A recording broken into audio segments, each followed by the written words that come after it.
Okay, so this is my Round Pro from TaylorMade, and for me this is the best free stats app out there, and in my opinion it's a lot better than some of the GPS stuff you got to pay for too, so definitely worth checking out. Let's get into it and show you why I like it. So first of all, as you expect, very clean, very tidy, which is obviously TaylorMade all round. And also the great thing about this is it is just for your stats. There's no communities uploading your swings, sharing all this stuff in a separate community. And if you want to share this with my mates or you want to share this with your golf pro, you can do so by WhatsApp or email. Pretty straightforward that as well. Right, let's get into a round and show you what it does pretty well. So clicking round, you can search for a course or it brings up nearby courses. I'm going to go to my last round, which is down at Fulwell. So we click on that. Then you got your date you played, what tee box is, if it's a practice round or competition. New multiplayer thing in there, you can check that out.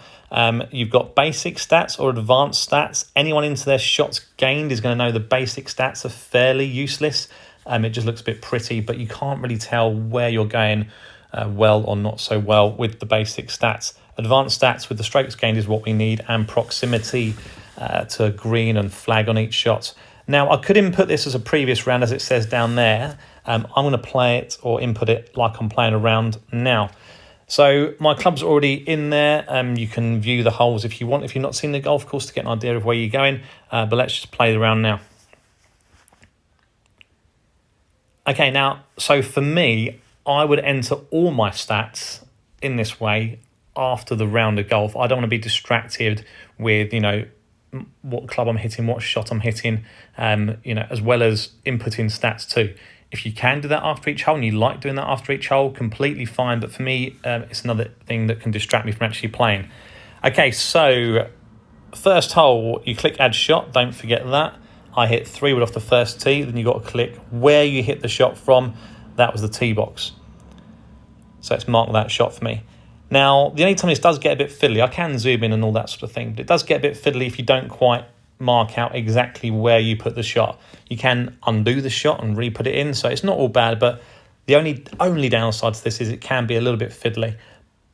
Very, very small point though. Right, second shot, because I left my pitching wedge in the studio at work, I had to hit a 9-iron and I was just short of that bunker in there. And again, that's about the right distance. And next shot, I hit the green from there with a putter. I can drag the flag to the position it was, which was there. I went quite long. I say quite long, very long, and it was at least 50 foot, so that's about right. The next putt was from quite close, 2 putted from quite a good distance. So done, that's a whole score of 4, parred, complete hole, move on. Right, second hole, add a shot, went 3 wood again from the tee box. Next shot was a 6-iron from somewhere in the trees over here, and I had there you go, 100 so yards to go. That's about right. The next shot I got to the front of the green, so went with the little gap wedge.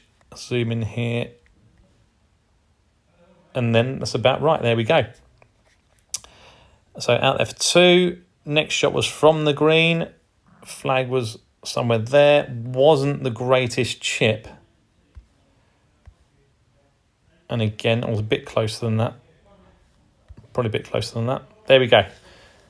And I didn't hold the putt. So the next putt was from, again, like a tap in. There we go. So whole score of 5. Didn't get up and down.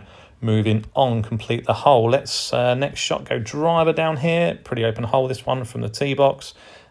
Cleared the bunkers, but a tiny bit to the right. So just missed the fairway. I think I went with the approach wedge. That's about right as well. And then next shot, I didn't hit the green.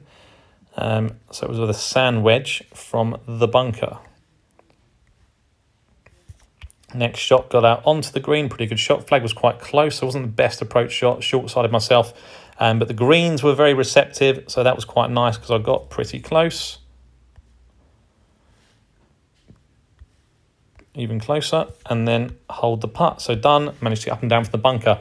And then we've got a short par 4, had a shot, it's drivable, went 3 wood from the tee box.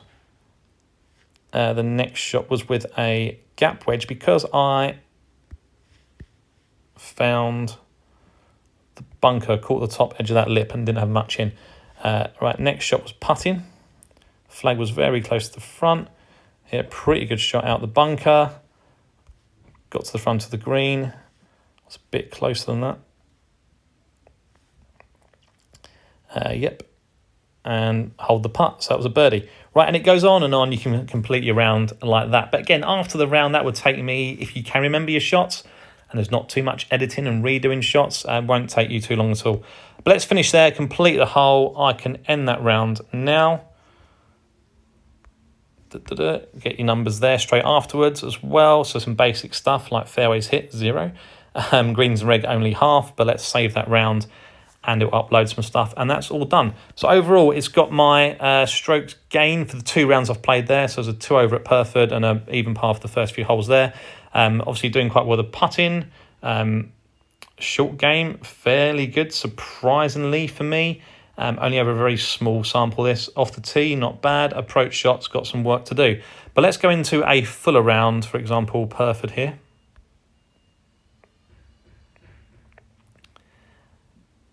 And we can see this in a bit more detail. So if we click on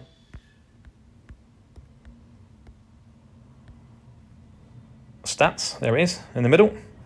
It breaks down the round for you. So decent day putting at Purford. I can click on this, it gives you more detail. So my average there from 3 foot, 6 foot, it was very good. 10% from 30 foot. So you might have had a couple of putts that distance and hold 1 out of 10. So that's all pretty good. It gives you my average against the pro on the right hand side, and I think you can change the average to whatever your target is. If you're an 18 handicapper, you want to get to like 10, you can put the 10 handicapper there. I've put that against the pro round there. Shows my strokes gained per shot as well down the bottom, quite nice. Let's go back and see some more stats. Short game not as good this time. And the great thing about this is it gives you your proximity. Now this is massive, and it will really show you where you can start improving. So my short game is generally my weakest point, and it was on this round, but I can see where I was weakest.